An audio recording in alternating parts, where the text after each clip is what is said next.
That email that ruined your morning. It was blank until your mind wrote the story. Nothing you see is neutral, and that's exactly why everything feels so personal. This lesson teaches that we never see neutral things because our thoughts color everything we perceive. The thought always comes first, creating the meaning we then project onto objects, situations, and people around us. You're walking through your office and see your co-worker's messy desk, papers scattered everywhere, coffee cups from 3 days ago, sticky notes falling off the monitor. Instantly, you feel irritated. Your chest tightens. Your jaw clenches. You're thinking about how disorganized they are, how unprofessional, how this affects the whole team's image. But wait. The desk is just objects on a surface. Wood, paper, ceramic. The story about what it means, that came entirely from your mind. The irritation you felt wasn't coming from the desk. It was coming from your thoughts about the desk. This is happening all day long.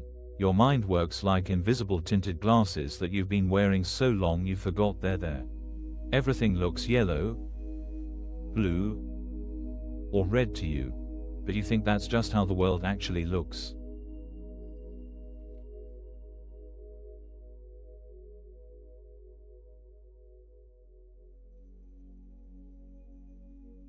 Have you noticed how quickly your mind assigns meaning? You walk into a room and within seconds you've decided if it's welcoming or cold, organized or chaotic, yours or theirs. But the room doesn't know what it is. The room is just walls and furniture. We're meaning-making machines running on autopilot. That car that cut you off. Your mind instantly wrote a story about the driver, selfish, reckless, probably on their phone. But all that actually happened was one vehicle moved in front of another. The rest, that was all you. This isn't philosophy. This is what's happening in your nervous system right now.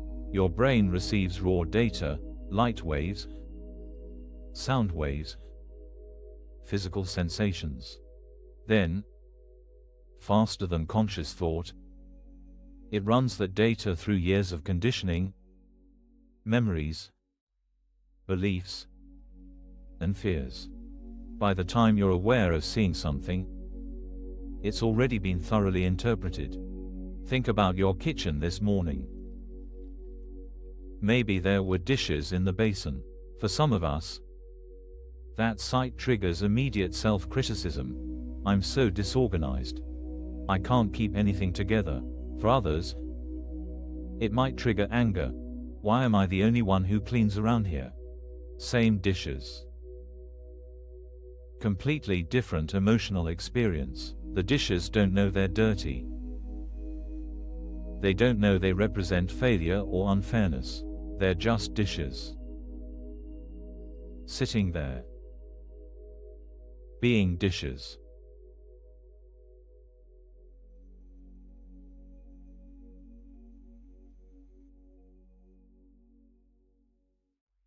Here's where it gets uncomfortable. Once you start seeing this pattern, you can't unsee it.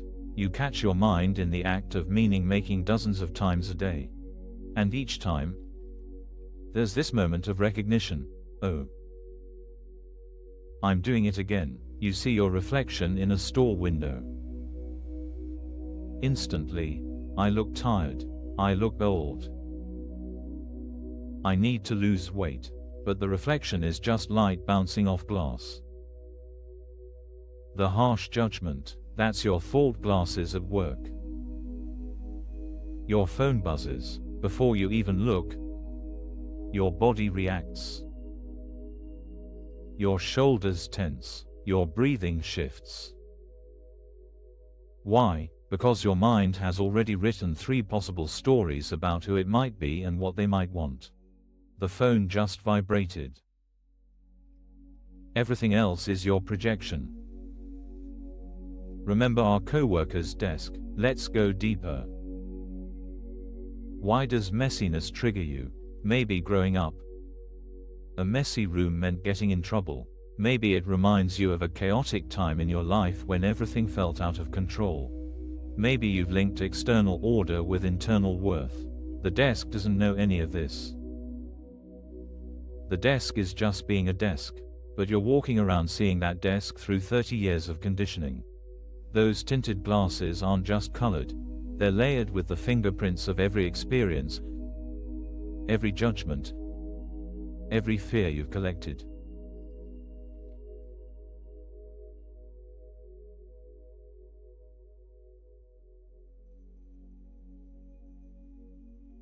Then something remarkable happens. There's this moment, maybe you're in the middle of getting worked up about something, when you suddenly remember, I'm wearing glasses. It's like someone gently tapped you on the shoulder and whispered, you know that story you're telling yourself? You wrote it. Just now. In real time. Sudden the charge dissipates, not because the situation changed, but because you recognized your role in creating the meaning. The co-worker's desk is still messy. But now it's just a messy desk. Not a symbol of disrespect. Not evidence of incompetence, just objects on a surface, arranged in a way that your mind has opinions about. This is the shift. When you recognize that your thoughts are creating the emotional charge in everything you see, you suddenly have power over your experience instead of being its victim. It doesn't mean you'll never have reactions. You will, but now there's space between the reaction and the belief. You feel the irritation rise, and instead of being swept away by it, you can pause. There's my mind, writing stories again.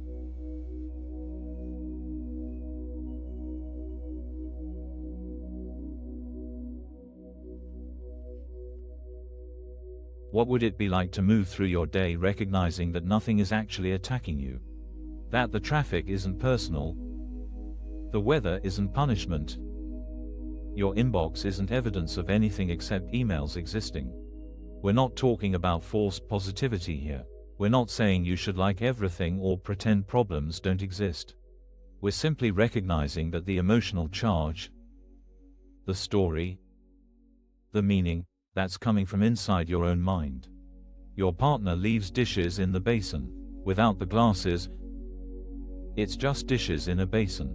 You can still prefer them clean. You can still ask for help, but you're not carrying the weight of what it means about your relationship, their character, or your worth. Your body in the mirror. Without the glasses, it's just a body, doing what bodies do. Being the age it is. The shape it is. The harsh critique or the desperate approval seeking, those are thoughts, not truths. This is freedom. Not freedom from experiences, but freedom from the tyranny of automatic interpretation. Freedom from being at the mercy of your own meaning-making machine.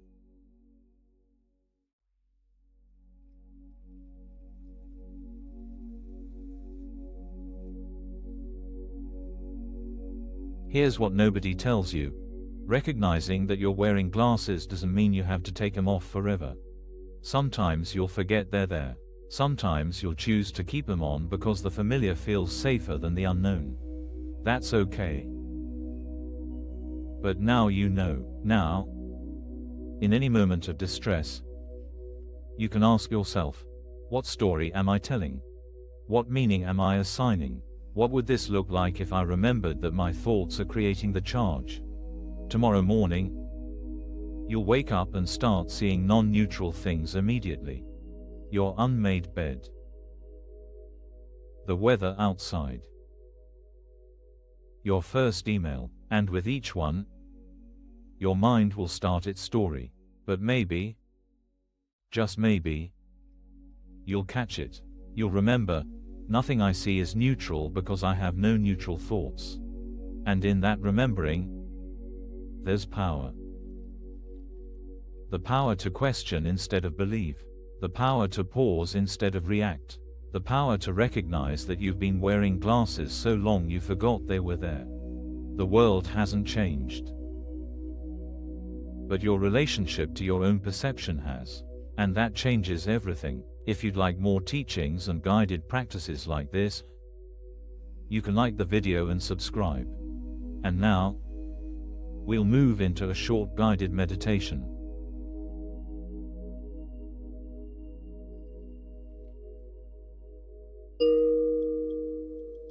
Let yourself settle. No need to arrange anything special, just let your body find its own comfort. Notice your breathing, not to change it. Just to notice it's there, happening on its own. Feel the weight of your body, the places where you're touching the chair, the floor. Let that weight be welcome. Now, gently, bring to mind something from today. Something small, maybe an object you saw, a person you encountered, an email you received. Notice how quickly your mind wants to tell the story about it, the meaning, the judgment. That's okay. That's what minds do, but just for this moment, see if you can let the story dissolve. Like those tinted glasses we talked about, imagine them getting lighter, clearer. The object is just an object. The person is just a person. The email is just words on a screen. Feel what happens in your body when the story drops away. Maybe there's more space. Maybe there's relief. Maybe there's just quiet. You don't have to do anything with this. Just notice how different it feels when the meaning-making pauses. Your thoughts will return. Stories will start again.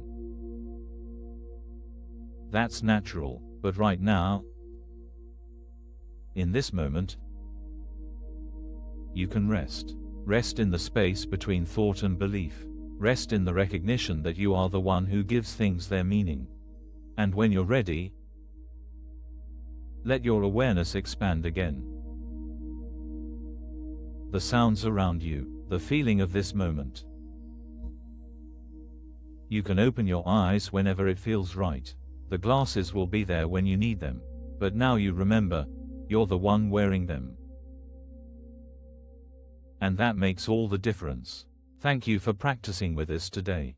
If you'd like, there's a link to a free digital copy of ACIM in the description. And if this video resonated with you, please comment. I am grateful. Thank you for taking this time to see differently with us. Tomorrow, when your mind starts writing its stories, maybe you'll remember, you're the author. Be gentle with yourself as you practice recognizing those tinted glasses. The freedom you're looking for isn't somewhere else. It's in that moment of recognition.